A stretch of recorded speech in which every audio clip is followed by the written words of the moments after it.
सियासी तौर पर आज भुट्टो का बदतरीन मुखालिफ भी उसकी बहादुरी और जुर्रत का मुतारिफ है। शायद इसी दिन के लिए जब वो अपने अहल खाना को मना कर रहा था कि मेरे लिए रहम की अपील ना की जाए, ये लोग मुझे नहीं छोड़ेंगे। मैं ज़ियाउल हक के हाथों माफ़ी लेकर तरीक के हाथों नहीं मरना चाहता, बल्कि फांसी चढ़कर तारीख में जिंदा रहना चाहता हूँ।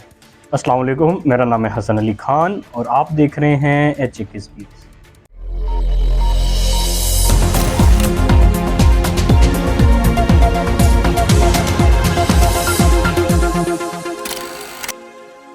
वो जिंदा भुट्टो से ही नहीं बल्कि उसकी मौत से भी खौफजदा थे।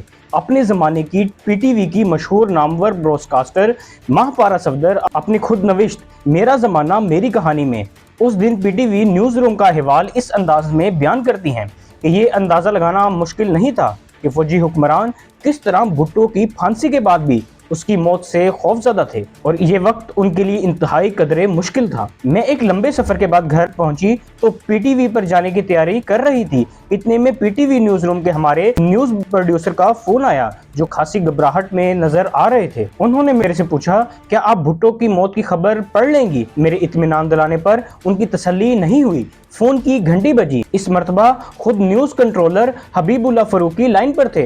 वो बोले, देखें बीबी, क्या आप भुट्टो की मौत की खबर पढ़ लेंगी? कहीं आप रो तो नहीं पड़ेंगी। महापारा आगे चलकर लिखती हैं कि शायद बार बार पूछे जाने पर भी मैं ज़हनी तौर पर कुछ ज्यादा ही तैयार थी।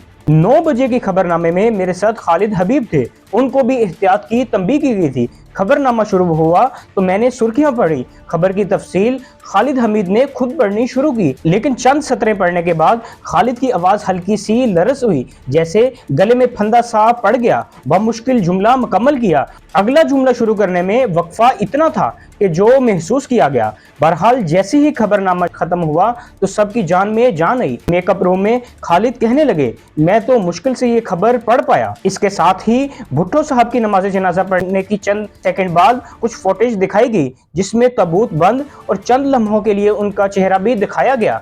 इसका मकसद लोगों को उनके चेहरे का दीदार करवाना नहीं बल्कि ये बताना मकसूद था कि दफन होने वाली की लाश जुल्फकार अली भुट्टो की ही थी। जुल्फकार अली भुट्टो से आखिरी मुलाकात का अहवाल रावलपिंडी के डिप्टी कमिश्नर सईद मेहदी साहब ने बताया है। वो कहते हैं, मुझे फोन आया कि मुलाकात करवानी है जिसका कोई दौरानिया नहीं है। मैं वहीं खटक गया कि मामला कुछ और है और फैसला हो गया है, क्योंकि साथ में मुझे ये भी हिदायत की गई थी कि मैं आज दफ्तर में ही रहूं। घर वालों को बताने के लिए कि मैं आज रात नहीं आ रहा, फोन का रिसीवर उठाया लेकिन तमाम लाइनें बंद हो चुकी थी। बहरहाल दोनों खवातीन को मुलाकात का एहतमाम करवाया गया।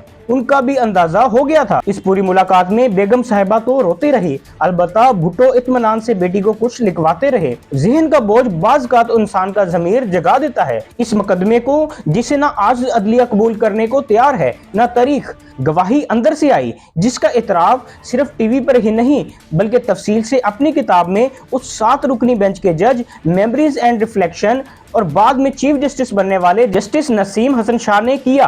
अंदाजा करें कि इस आला तरीन मनसब पर कैसे कैसे लोग आए हैं जिन्होंने इतराफ किया कि उन्होंने भुट्टो को फांसी देने का फैसला दबाव में किया। ये दबाव कहीं और से नहीं, लाहौर हाई कोर्ट के चीफ जस्टिस मौलवी मुश्ताक हसन, जिन्होंने ये कत्ल का मुकदमा सेशन कोर्ट में जाने के बजाय खुद सुना और फांसी की सजा दे दी। और हमारी अदालती तहरीक के मुतनाज़ा तरीन किरदार शरीफुद्दीन पीरजादा की तरफ से आया। भुट्टो ने सुप्रीम कोर्ट में अपील की।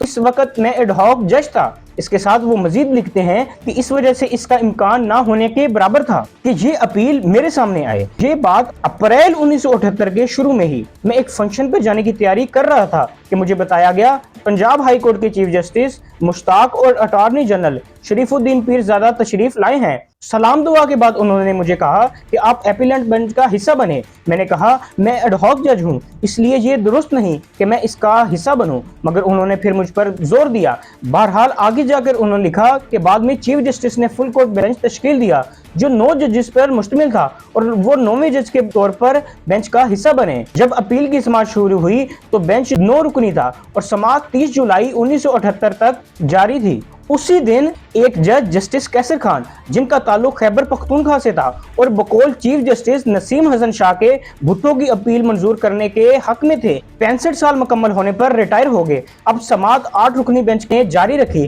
कि अचानक जस्टिस वहीदुद्दीन खान को दिल का दौरा पड़ा और वो समाअत से अलग हो गए। इनका ताल्लुक कराची से था। अब बेंच 7 पर मुश्तमिल था, जिसमें से सबसे जूनियर जज एडवोकेट जनरल नसीम हसन शाह थे। फैसला आया तो 4-3 से भुट्टो की अपील मुस्तरद होगी। जिन्होंने भुट्टो के खिलाफ फैसला दिया उनमें जस्टिस अनवारुल हक, जस्टिस मोहम्मद अकरम, जस्टिस करीम इलाही और जस्टिस नसीम हसन शाह का ताल्लुक पंजाब से, जस्टिस दुराब पटेल और जस्टिस हलीम और जस्टिस सफदर शाह जिनका ताल्लुक सिंध और केपीके से था। अगर खुद जस्टिस नसीम हसन शाह ने जो लिखा इस पर जाएं तो ये फैसला 5 और 4 का भुट्टो के हक में था। उन्होंने खुद लिखा कि जस्टिस कैसर और जस्टिस वहीदुद्दीन भी अपील मंजूर करने के हक में थे। लेकिन आखिरकार फैसला हो गया और भुट्टो फांसी भी चढ़ गया, मगर तारीख ने यह साबित किया कि ये एक अदालती कत्ल था। खुद आला अदलिया इस मुकदमे में मुजरिम ठहराई। सियासी तौर पर आज भुट्टो का बदतरीन मुखालिफ भी उसकी बहादुरी और जुर्रत का मुतारिफ है। शायद इसी दिन के लिए जब वो अपने अहला खाना को मना कर रहा था, मेरे लिए रहम की अपील ना करना, किसी गैर मुल्क जाने और किसी एनआरओ लेने से इनकार किया, उसकी बुनियादी वजह यही है कि उसने अपनी अहलिया और बेटी से यही कहा कि मेरे लिए रहम की अपील ना की जाए, ये लोग मुझे नहीं छोड़ेंगे। मैं ज़ियाउल हक के हाथों माफी लेकर तरीक के हाथों नहीं मरना चाहता, बल्कि फांसी चढ़कर तारीख में जिंदा रहना चाहता हूँ।